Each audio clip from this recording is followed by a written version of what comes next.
So yun, maaga kami pumunta sa pinaka-source ng tubig. Medyo malayo. Tingnan nyo, malinis.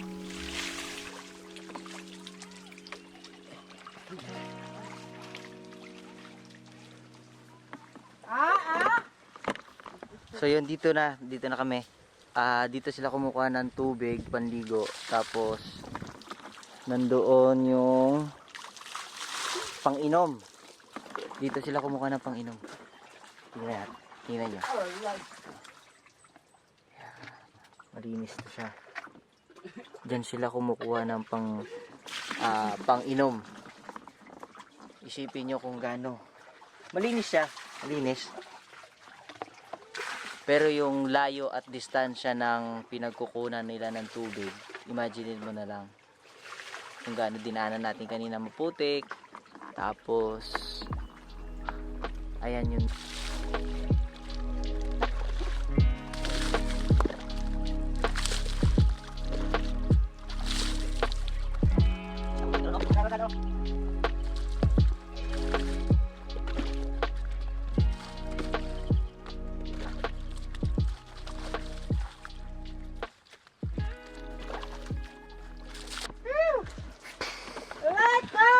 Ito, try natin inumin.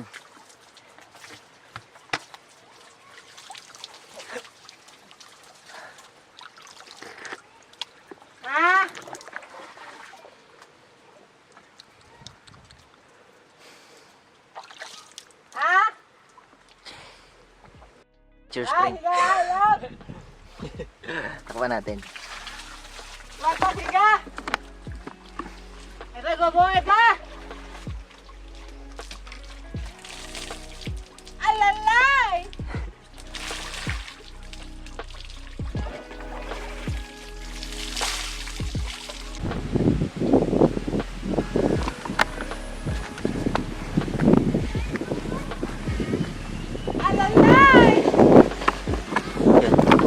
Isipin mo kung gano'ng kalayo.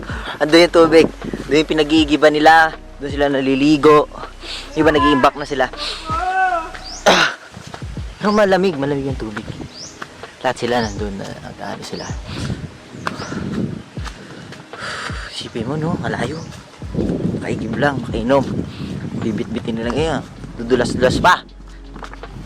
Tapos, tayo sa atin. Pagbukas ng gano'n, tuloy-tuloy na yung tubig sa kanila. Lakad pa. Utang mo! Si Bolly yun lang. Balik. Pasya baso. Kaya yung iba, na may nag-aaksaya ng tubig sa city. Taho! Sa mga sagana sa tubig. Ako po, wag. Dito, hirap ng tubig. Napakaswerte nyo dyan. Napakaswerte nyo. Dito kung gaano pinagdadaanan nila makakuha lang ng malinis na tubig. Bago sila makapunta sa tubig, tignan nyo. Oh. Yan. Yan ang pagdadaanan mo muna. Makaligo ka. Pagtapos mo ng ligo. Tapos mo nga ng ligo, putik ka na naman. Oh. Asik. At si. Diba? Parang wala rin. Kaya, Nalo rin. Nalo na rin. Kasi, Yeah. rin. At, na rin. oy!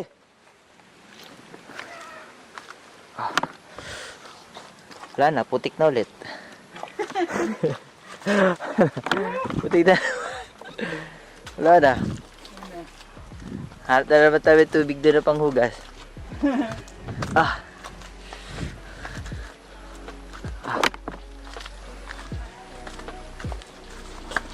Ya. Oh, kaya na naman. Putik ulit. Diba? Diba? Aksaya pa kayo na tubig dyan sa inyo.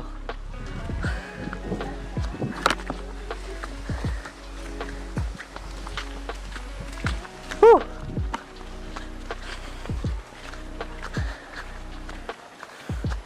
Pag dito, ma-appreciate mo lahat ng mga malilit na bagay.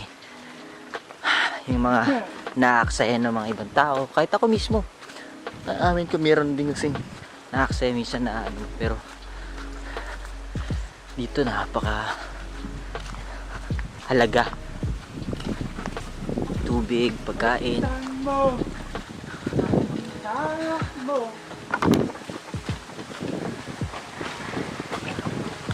Yun, pugis tayo dito.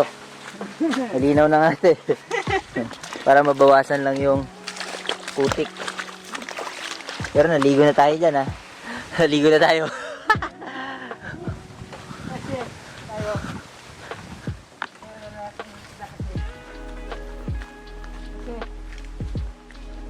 Kasi, hindi ka.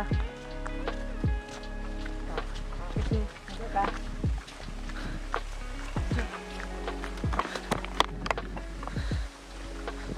Hindi ka. Kasi, hindi ka. Kasi, hindi ka. Kasi, Pulis pang Kalawakan. Magpulis ka sa training, darakaan kung bakong. Pagpang lalaki ako, sir. Garang delikado tanang katong. Isa pa dali. Usapa. Ay, sile. Building nga. Ang green lang bra. Para di makahang. Ito pala ang reason bakit naging agresibo si Pekto sa paghamon ng mga boxing sa matanda. So ngayon, alam ko na pinakain pa siya ng marami na sili. Lalo na yung crush niya. Kaya pinagtripan siya. Kaya yun, kain din siya. Usapa ka na. Green daw, bakat lang na. Hindi ra makahapit ka kasi tingay biyaw. Na ka na. Na. Wow. Ay, yung guy, hindi, walang bate. Isa pagid kagat. Isa pa, be. Kana. Kagat pa doon, sige doon. Pampagwapo yan. Pampagwapo na ni.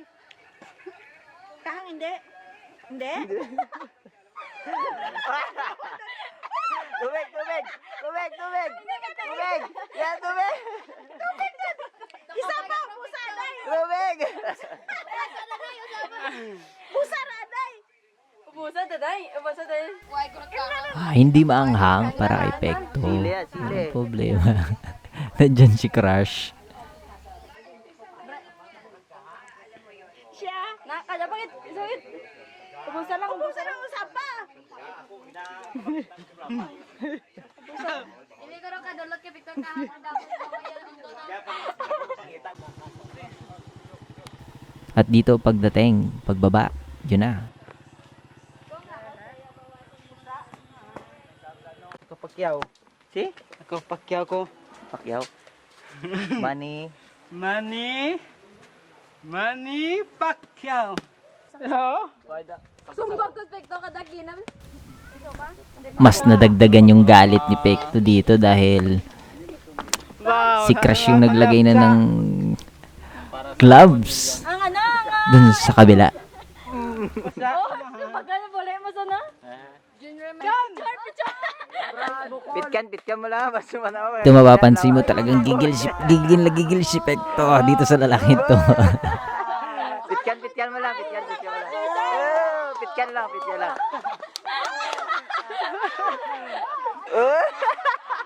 Igo ron bila ka bisit. Pitkan lang. Pitkan lang mamadla raw. Pitkan lang.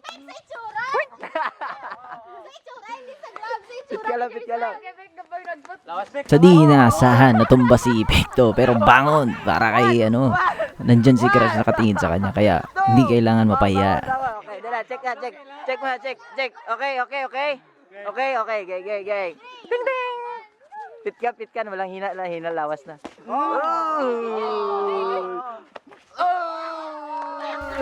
Dito mapapansin nyo, titig si Pekto kada medyo bakanteng siya, silip na silip kay crush niya. Kaya nagbibigay inspirasyon sa kanya. Laban! Tingnan nyo. Oh, grabe.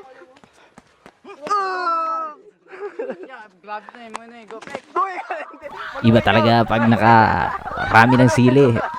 Tumatapang.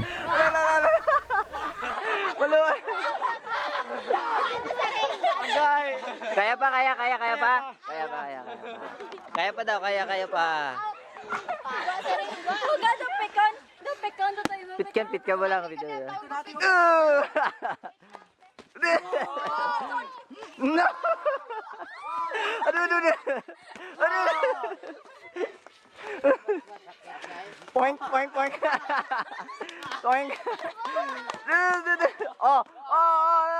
Ano? Sabay tingin kay Crush. Kaya pa! Poy na. Kaya pa daw. Kaya pa.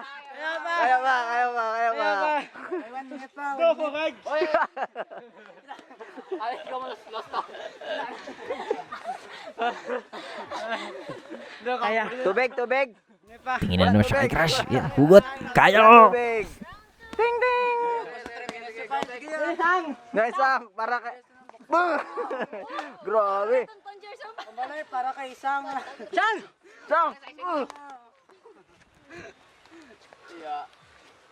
Grabe oh.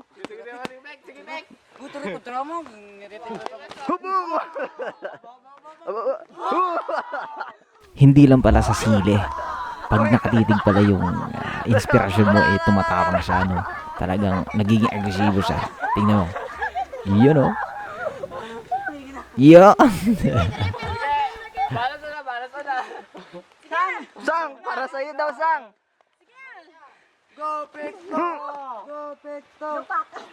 Para daw kay Isak.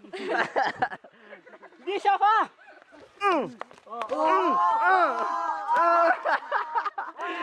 Wala.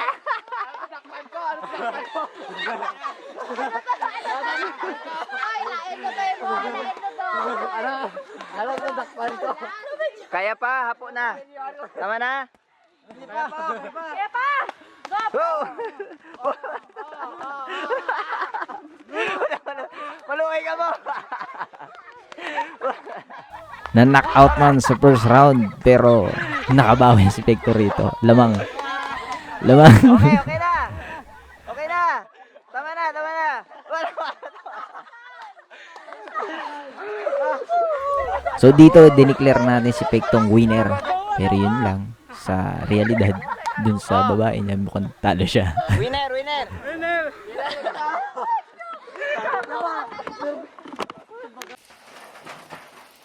At dito, nagluto na kami ng hapunan ni Pekto, sardinas.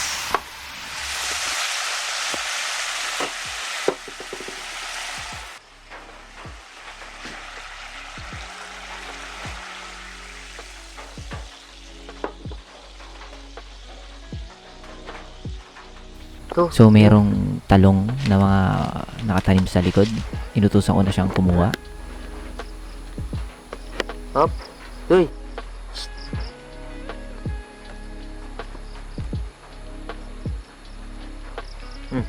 Kina.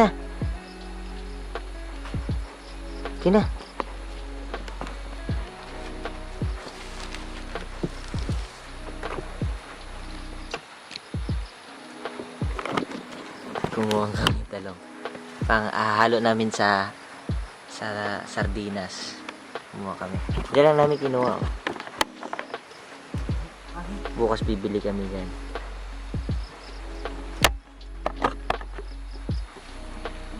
Wala, peng. Ito, wala. Hop, talong, wala.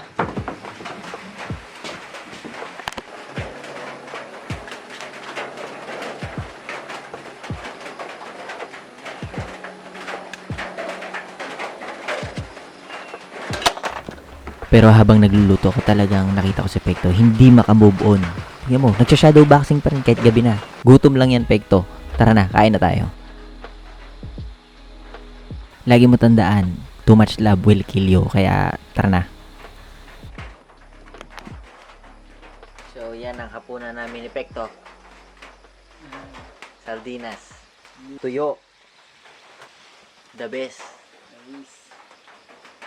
Dito, isang source na kinukuha nila ng tubig dito sa lanot, sa taas. Pang inom doon. Pero dito, pinagtsatsagaan na nila ito. Tingnan nyo. Tingnan nyo. Babae yung umakyat. Ayun o. Babae yan.